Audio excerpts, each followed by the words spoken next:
Welcome to Smyrna. In Revelation 1:10 through 11, I was in the Spirit on the Lord's day, and I heard behind me a loud voice like a trumpet saying, "Write what you see in a book, and send it to the seven churches, to Ephesus, to Smyrna, to Pergamum, and to Thyatira, and to Sardis, and to Philadelphia, and to Laodicea." On the western part of Turkey, in the Asian province, we will be looking at Smyrna.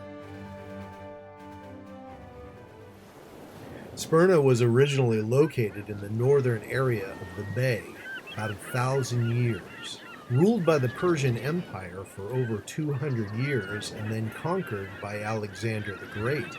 Alexander had a vision to move the city to Mount Pagos to the south of the bay. That way it would have an acropolis. Mount Pagos, the acropolis, was called the crown of Smyrna.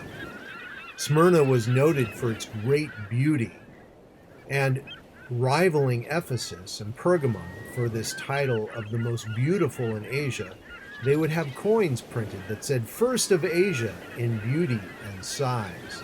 The size of Smyrna was probably 150,000 people at that time. Also the home of the epic poet Homer. Here we can see Smyrna's old location to the north. You can see the bay in which Smyrna is built around. Notice the dashed lines shows you the modern coastline of Smyrna today. Due to silting and tidal changes, the coastline has moved out, shortening the bay. But during that ancient time, as you can see down in the south, the city that Alexander had built and had moved. Down there is Mount Pagos. A theater and a stadium was built with walls around the city itself. The southernmost wall to a gate that was the Ephesian gate.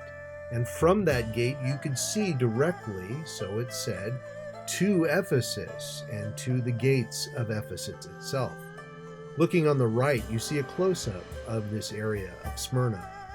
You see the inner harbor, and you see the theater and the stadium and Mount Pagos itself.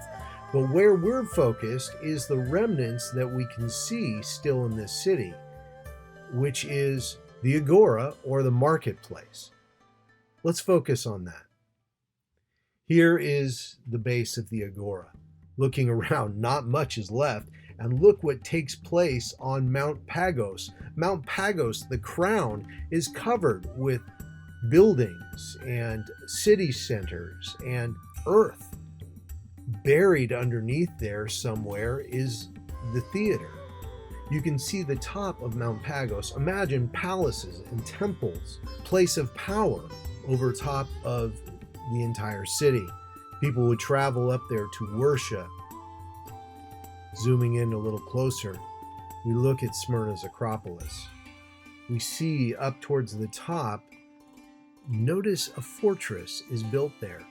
This was not during the time of Paul. This is not during the time of even John the Apostle.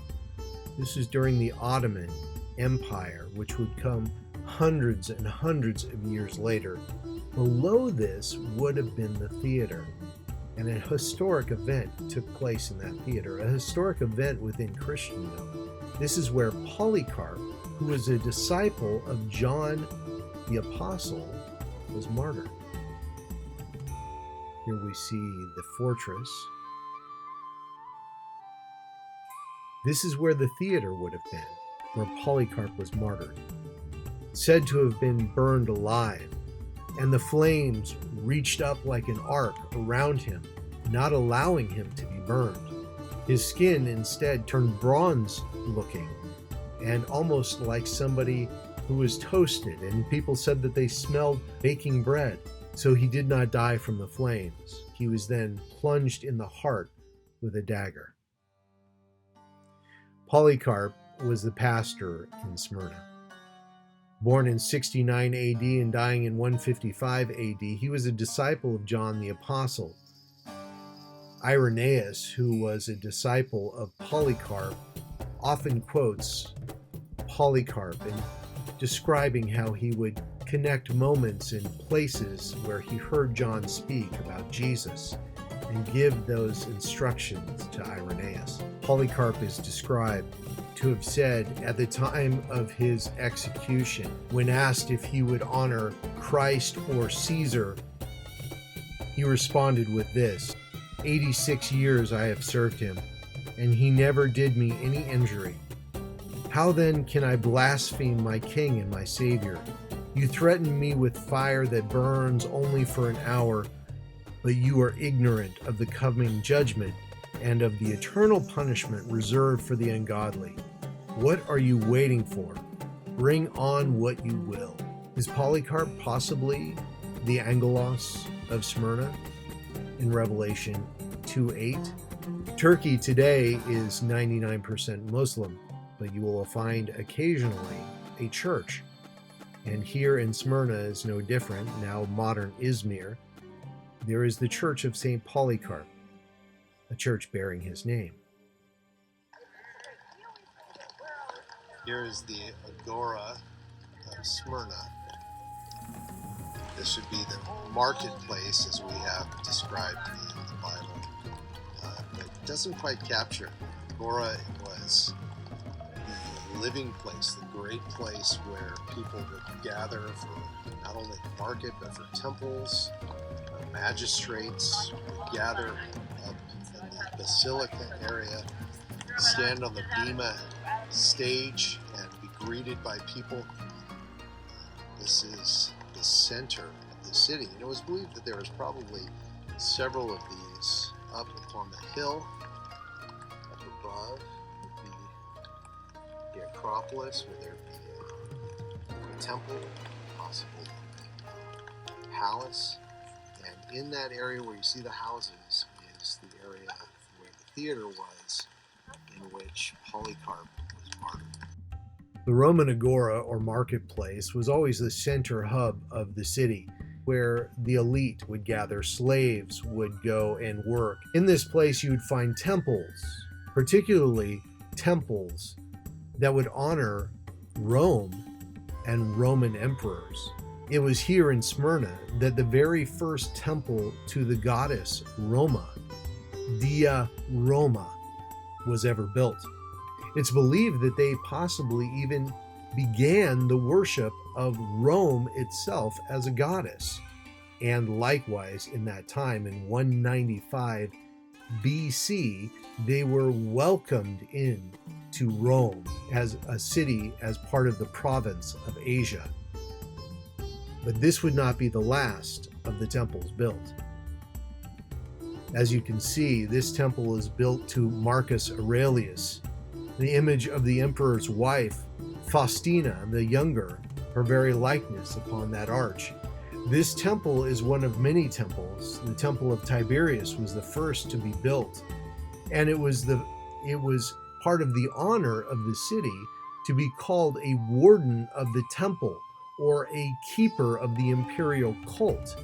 And 11 other cities within the province of Asia vied for this lustrous position, and Smyrna was given the right to be the second temple to Tiberius. Hadrian would also build a temple, as well as Trajan, and as we can see, Marcus Aurelius. These are the columns of the Agora portico. This would be the walkway, or the covered area where people could walk. And this would be the area in which we would have markets. Civil magistrates would meet here. And also, if you wanted justice, the court would be here as well. But notice you can see down into the portico. And this is what's unique about Smyrna. Looking down into the portico, you see the arches lining the tunnels underneath? Once called a basilica underground.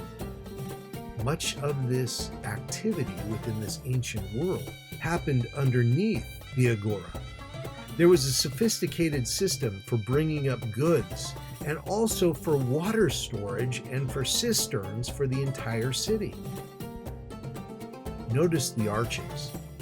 The arches were there to protect when there was times of earthquake, which often would happen in these regions. It would strengthen it so the entire marketplace did not fall. You see the water rushing down below. That was part of the water system, a sophisticated system of taking all of the rainwater and bringing it in to cisterns that would be for the city itself. Let's look underground a little bit more. Imagine these covered tunnels, places where you could have markets or even little shops down below. A rainwater system that would canal, as you see on the right, down to cisterns, arches that help strengthen during earthquakes. All of this was below the market, where the temples and the magistrates would be. You can also see that there was areas of storage under the marketplace. Easy place to bring your goods and keep them cool in the summertime and dry in the wintertime. This is a sophisticated system in Smyrna. We can see and imagine with this kind of architectural genius how this beautiful city was so impressive and part of what was called the jewel of that area. Well, today, Smyrna is called Izmir. And Izmir is built on the ashes of the ancient city of Smyrna. Turkey today, as I said, is about 99% Muslim. In 1922, fires drove out the Christians and the Greeks. Today, 4.3 million people live in Izmir. The coast to the north, as you look in the center, where the old city would have been, flourishes today, as we look from where the bay would be in the south. This is modern-day Izmir, the home of Smyrna of ancient times. And to the angel to the church of Smyrna write the words of the first and the last, who died and came to life. I know your tribulation and your poverty, but you are rich, and the slander of those who say that they are Jews and are not, but are of the synagogue of Satan. Do not fear what you are about to suffer. Behold, the devil is about to throw some of you into prison, that you may be tested, and for 10 days you will have tribulation. Be faithful unto death, and I will give you the crown of life. He who has an ear, let him hear what the Spirit says to the churches. The one who conquers will not be hurt by the second death.